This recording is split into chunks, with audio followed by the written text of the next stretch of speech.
We welcome you back to First Energy Stadium here on the lakefront in Cleveland. We're in the first quarter of play, and it's the Browns in control of the football.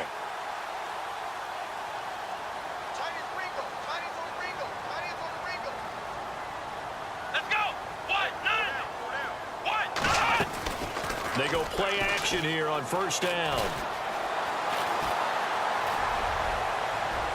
And it's incomplete. Took a shot, couldn't connect. The intended target was Corey Coleman, and that'll bring up second down. Well, they're slinging it, and then there's one you got to put a timer on, huh? I mean, that one came in hot. That came in hot, but overthrown out of his reach and incomplete. On second down, Hyde. And that one goes for about 6 as he's taken down just shy of the 45. Frustrating for a defense, energizing for an offense. Finding a way to create that type of yardage in your running game, that'll make the guys carrying the ball very, very happy. And on third down, a nickel formation here defensively.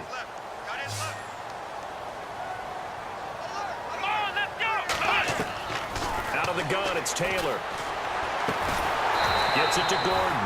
And he's got the first down yardage before he's brought down at the 42.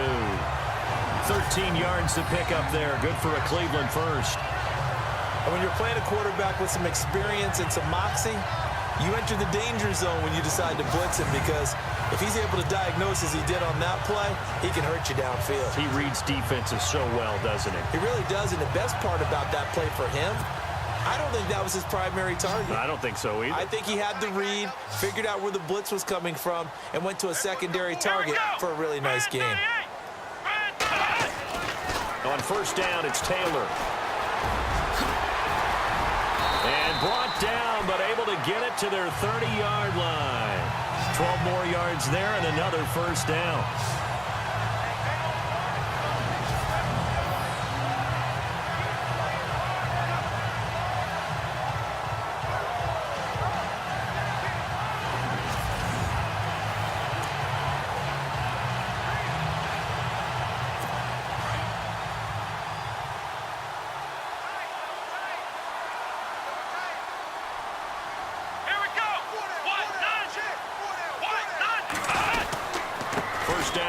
With Hyde. And he'll get about 3 as he's brought down to the 28.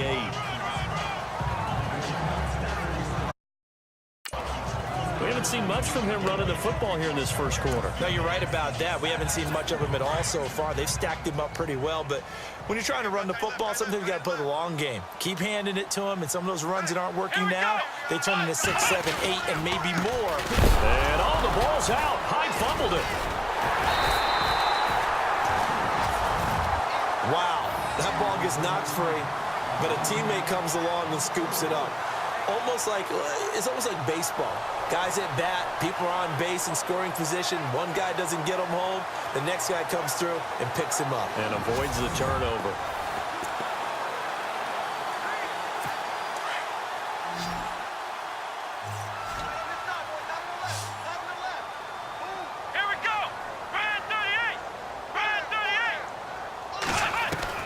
On third down, Taylor. And an alley to run. And he'll be brought down at the 21, just shy of the 20 in the red zone. They'll get 11, but still a little short. Fourth down.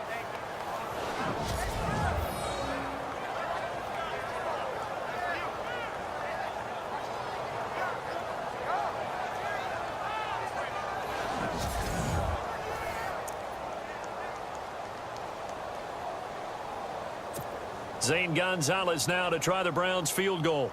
This will be, 38 yards out.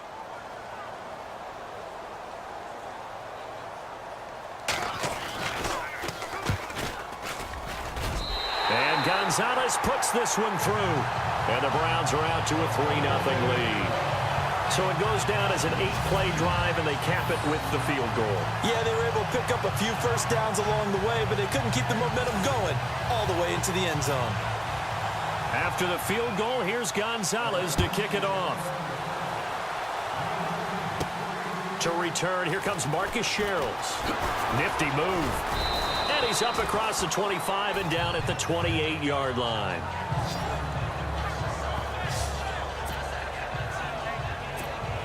CD, I want to get your thoughts on some potential free agents this offseason before we change the possession here. Now, caution, many of these guys could be re-signed, I know, but who are some of them? Kirk Cousins is one. Yeah, we're talking about difference makers. Kirk Cousins at the quarterback position. He's going to be coveted around the league by quarterback-needy teams. Case Keenum had a big year. Could he move? But how about running backs? Le'Veon Bell, Dion Lewis.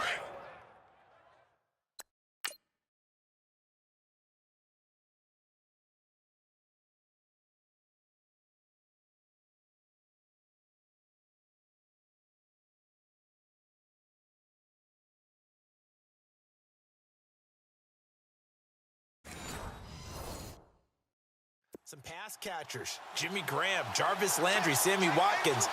And about the guy who goes and gets quarterbacks, DeMarcus Lawrence had a monster year for Dallas last season. Yeah, a lot of big names that could be out there as free agents. And it pops free. The collision there jarred the ball loose and brings up second down. This defense is not going to make it easy for you. They're a physical group, and we just saw it there on that play. They came in, made the contact, just as he's trying to haul it in. So they're still at the original line of scrimmage here. Second down and 10.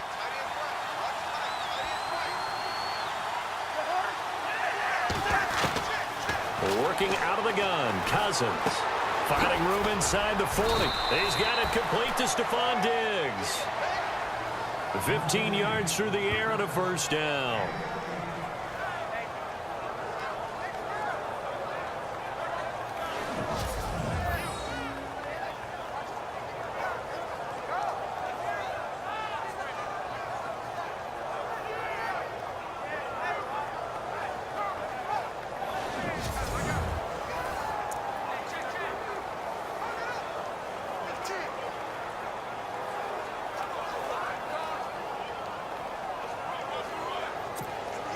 First down and 10 now for the offensive group.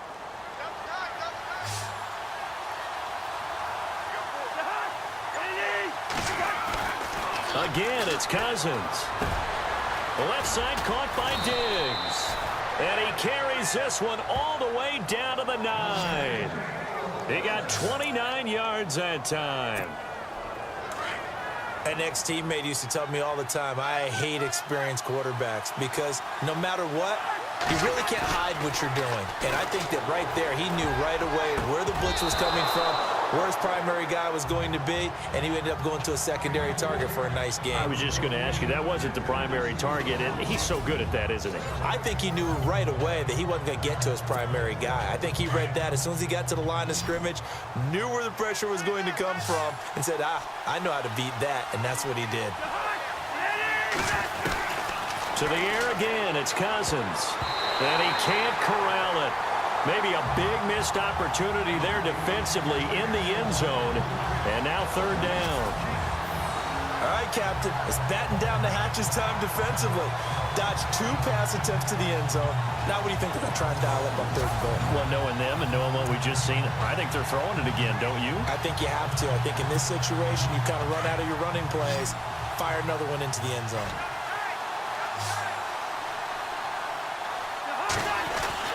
Third and goal for Cousins. He's got his man. It's taken in for a Viking touchdown. Stephon Diggs, a 9-yard touchdown grab. And the Vikings have taken a first-quarter lead. Personally, for him, a great opening drive. He had 3 catches, including the touchdown. That felt like tremendous scouting, great film watching, and creating a game plan to start this off. Not only to get him involved, but to send a message to the defense. You can have a lot to handle in this one.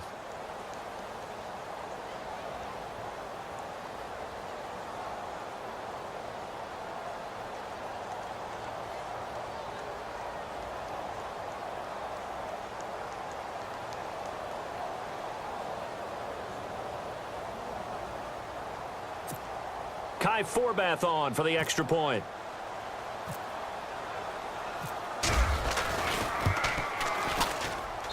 And this is up and good to make it 7-3.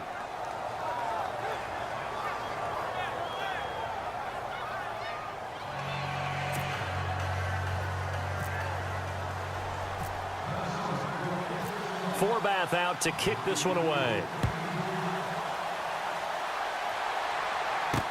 This is fielded a couple yards deep. And the decision to bring it out will cost him about 5 yards as he'll get this only back to the 20. So the football switching hands here in just a second. And, you know, Tom Brady, just to go off on a tangent for a second, may have lost the Super Bowl. But third MVP this past season, and what he did at age 40, really something, right, Charles? Absolutely phenomenal. Ended up beating out Todd Gurley, the running back for the Los Angeles Rams. But he would have traded it for a Super Bowl win, don't you think? How about this? The last 9 NFL MVPs to play in the Super Bowl that same season, 0-9. Yeah. He go all the way back to Kurt Warner in, what, 1999, where he won the double? We were going over that stat earlier. That is hard to believe. But he would have been the MVP had the Patriots pulled that one out. He still has 5 rings, though. 5 Super Bowl titles for Brady. They'll lose a yard, and it brings up third. Now, that play was doomed right from the start. They just about ran into every defender on that one, didn't he? It felt like everyone got a piece of that tackle. And the Vikings with an extra defender in the secondary on third. Playing coverage here. Here we go. Now Taylor to throw. And this is going to be incomplete. Well, too much oomph, too much mustard there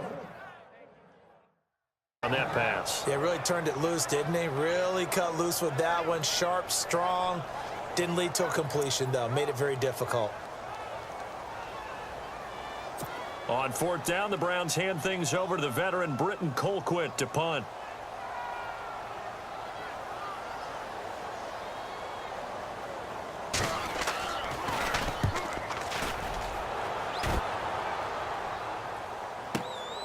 That's taken on the 25. Officially, that'll go as a 52-yard punt. Not too shabby. And the Vikings will take over here, 1st and 10. Vikings coming out here again to take over on offense. And this is a crew, obviously, that was so close, Charles, to becoming the first ever team to play a Super Bowl in their own stadium. So disappointment in that last game against Philly, but overall, I think they've got to be pretty pleased with the season. They have to be because they put it all together. Won the NFC North. How about that win over the Saints in the divisional round? I mean, I don't know that they'll ever top that in terms of getting something done late in the game, especially with what was on the line. They do get Dalvin Cook back at running back next year.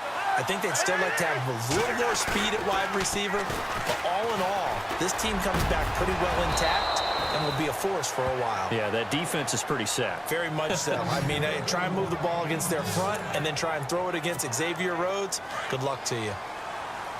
One thing I can say pretty safely, that route is not called if you don't have a guy who can throw the ball and put some mustard on it. Because if you're going to lollipop it in the middle of the field, bad things usually happen. It takes a strong-arm guy who can rifle it in there, and they were able to successfully complete that one. He was looking for Adam Thielen there, and that'll bring up 2nd down.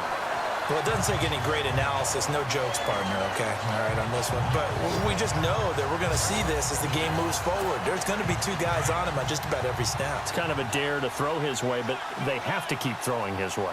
The benefits could be great. You throw it to a great receiver, he could come down with it anyway. And this time he's got the hook up. It's complete. Touchdown, Vikings!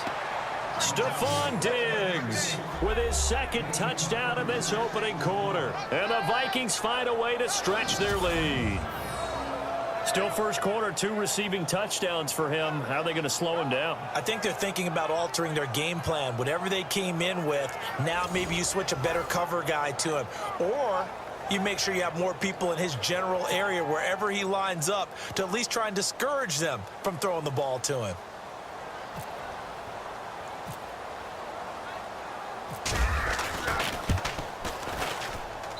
And this one's right through to make it a 14-3 ball game.